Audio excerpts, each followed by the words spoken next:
Dear Mr. Wilde, first of all, I realize that you, as director, were not the only person making decisions that created the new film adaptation of Emma.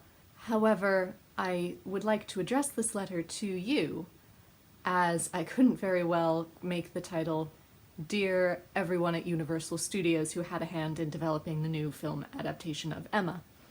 It's just not quite as catchy. Instead, if you were not part of that particular decision-making process, please just pass my thoughts along to whoever was, so that they are also in the loop. I was so looking forward to this new adaptation of Emma. I love the book, and I am always thrilled when a new Austen adaptation comes out, but I have to say, I wasn't entirely thrilled with it. I know other people have absolutely adored it, and they are welcome to. But allow me to share my thoughts with you, in case you choose to adapt another Jane Austen book in the future. First of all, I found some of your choices very just disconcerting. For example, the disembodied ruff that Emma wears. I have never seen fashion plates of anyone in the Regency period wearing a beautiful empire waist dress, lovely neckline, and then a separate ruff. Also, many times Emma had far too much cleavage hanging out at far too early in the morning. Instead of the disembodied ruff, maybe have given her a kerchief, as would have been appropriate at that hour of the morning. Secondly, we know there were naked bottoms in the Regency. There were naked bottoms in every period in history. That doesn't mean that they belong in a film. If it's not for any particular reason to advance the plot or develop the characters, don't do it. It just feels cheap. The choral interludes were beautiful, but were inserted very jarringly. The suddenness of the singing always startles me, even when I know it's coming. Also, the period at the end of the title? Please explain these things to me. I don't understand. My main objections started arising around the scene at the Westons' Christmas party. First of all, Mr. Elton is not meant to be a likable character, but you've made him a bit too smarmy. He isn't meant to be grossly obsequious. He's just meant to be a bit full of himself. And much as I love Rupert Graves, weaving out into the driveway, waving with two hands, shouting welcome to still parking carriages, is also a bit over the top, however friendly Mr. Weston is described to be. Also, the fact that Mr. Elton arrived at the Christmas party before Emma and her family is A, not accurate, and B, destroys the entire setup for Mr. Elton's proposal. In order for him to end up in the carriage with Emma at the end of the party, he has to be picked up by Emma before the party. Otherwise, what is he doing in their carriage? Also, you missed out on a perfect punchline that Austen hands you on a plate. After Emma rejects Mr. Elton, they have to sit in horrible, awkward silence all the way back to the vicarage. He does not get to throw a hissy fit and walk home on his own. That deflates the entire scene. Also, in terms of Emma and Mr. Knightley's first argument with each other over Harriet's suitability for a variety of different matches, they talk over one another when they are arguing with each other. This is not suitable to most Austen characters, and especially not here. Even though Emma and Mr. Knightley disagree with each other, feel very strongly about their points of views, the point of Austen is reasoned exchange. Having them talk over each other without listening to what the other person is saying denies the underpinnings of Austen's entire set of works, which is that people's faults make for miscommunication, not non-communication. And they must reform those faults in order to have a meeting of the minds, and only out of that can come a true romance. Very rarely do Emma and Mr. Knightley get to have those long conversations in order to understand each other's minds, which is why their romance seems to come out of nowhere in this film, and it makes very little sense. Also, Jane Fairfax is meant to be shy and keeping secrets, not a stuck-up snob. Her attitude seemed more correct to Emma's understanding of her, not Jane Fairfax's true nature. Speaking of Mr. Knightley is not a fluffy ruffle cravat type of man. In many points in the film, he has lots of ruffles of a cravat spilling out of his waistcoat. Mr. Knightley is a very plain and streamlined and classically elegant man. Whatever the fashions, I don't think he would go in for many, many ruffles. He would go for a far simpler style. It would be far too frivolous for his taste. And however you may be trying to emphasize the mercantilism of Highbury, how would Fords be able to afford a diamond chandelier? However great their importance in Highbury, Highbury is still a relatively small town. And I can't imagine that any sort of millinery or haberdasher's shop would be able to afford so grand a decoration. I'm also not sure about your choice of casting for Frank Churchill. Frank is a difficult character to grasp, I grant you, but he is on the lower end of Austen's villains. He is not the same sort of rake as a Wickham or a Willoughby, and yet you cast an actor for that part whose other greatest role that I've seen was playing Anatole Kuragin in the latest miniseries of War and Peace. Anatole Kuragin certainly is a rake and a seducer and everything dreadful in any early 19th century novel. So he brought that same air to playing Frank Churchill, which isn't exactly right. Frank does many terrible things. He lies to everyone in order to get his own way. He is extremely selfish. But he is not the rake that he's made to seem to be. Also, where are Frank's interactions with Jane Fairfax? I realize they're keeping their engagement a secret, but they do in fact interact sometimes in the novel. If you cut all of those scenes to save on time, their engagement, it's not merely a surprise, it makes no sense. Also, Mrs. Elton's existence was barely introduced, barely explained. And then when she does turn up, she is dressed entirely wrong. Her hair seems far more 1820s than anything that Austen would have seen in her lifetime.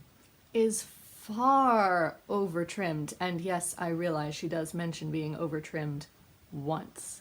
That does not mean that she is over-trimmed constantly. And she's wearing more of those strange disembodied ruffs. Yes, she is meant to be vulgar and keeping up with the Joneses when she doesn't know how. However, her vulgarity should be more in what she says than in what she wears. There were also many things that, in trying to make clear to the audience and lead the audience to a certain conclusion, you made far too obvious.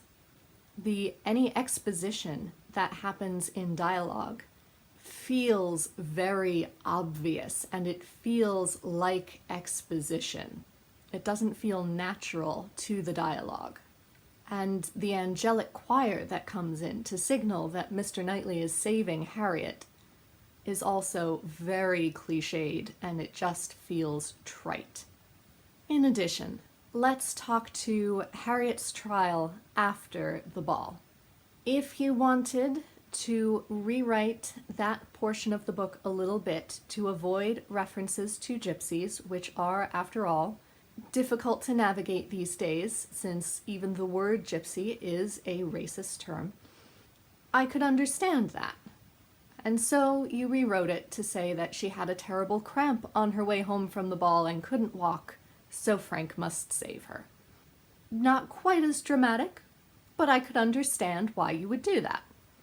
However, later on in the film, that moment is referenced, and it's said that it was gypsies attacking her on the road home after the ball.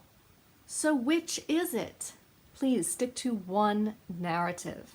The stakes for Jane Fairfax's relationship with Frank are never discussed. The fact that she could become a governess, which was a terrible position to be in, despite everything that happens to Jane Eyre. Most governesses did not have a comfortable existence. And the fact that if she did become a governess, she would have even less of a chance to marry anyone, let alone Frank, are never discussed. And the stakes of the game that Frank is playing with their relationship are never brought in. So you have no sympathy for what she's going through. And because she has never spoken 3 words together to Emma, suddenly to unburden her soul to her at Donwell Abbey is not only surprising, but also nonsensical. It seems completely out of character based on the character that you have built for her so far in the film. There is also very little buildup of tension during the Box Hill picnic scene, which then makes Emma's terrible insult to Miss Bates also incomprehensible. It still hurts. But you don't understand why Emma has said it. Also, when Emma and Harriet discover Harriet's new crush on Mr. Knightley, whatever they may say to each other, Harriet never develops the spirit to reproach Emma for, as I call it, Martingate, i.e. Emma's meddling with and ruining Harriet's possible future with Robert Martin. We never learn the truth of Harriet's parentage. And indeed, Mr. Wilde, were galoshes even in existence in 1816? If so, they were probably very new, and thus how could he have gained so much money in making galoshes by 1816? Also, can we talk about the proposal scene? What is up with the nosebleed? It does not happen in the original scene. It does not create any sort of comedic effect. You shouldn't need comedy in the middle of an Austenian proposal scene. Why is it there? I don't understand. Please explain this to me. Also, even though Mr. Knightley may live at Hartfield, he still moves back and forth between Donwell and Hartfield. He does not give up Donwell entirely. Thus, he does not completely lose his independence for Emma, as she suggests in the end scene. And finally, let's talk about Anya Taylor-Joy. She may be a lovely woman. She may be a very good actress. But she was not the right choice for Emma. Your chosen hairstyles did nothing for her face. She felt far too rehearsed and cold, such that I'm not sure I believed her relationships with anyone. And the sexily eating a strawberry felt extremely cheap. You did, however, have many other wonderful actors at your disposal. Miranda Hart, Bill Nighy, Gemma Whelan, Oliver Chris, comic masters, all of them. And you barely used them. That was such a disappointment to me. I realize that you have a time limit when making a film rather than a television series, but please, if you're going to hire such wonderfully talented actors, give them room in their scenes to use their talents. Finally, Mr. Wilde, I commend you for one thing, and that is the soundtrack's rendition of How Firm a Foundation. It is one of my favorite hymns. This arrangement is absolutely beautiful.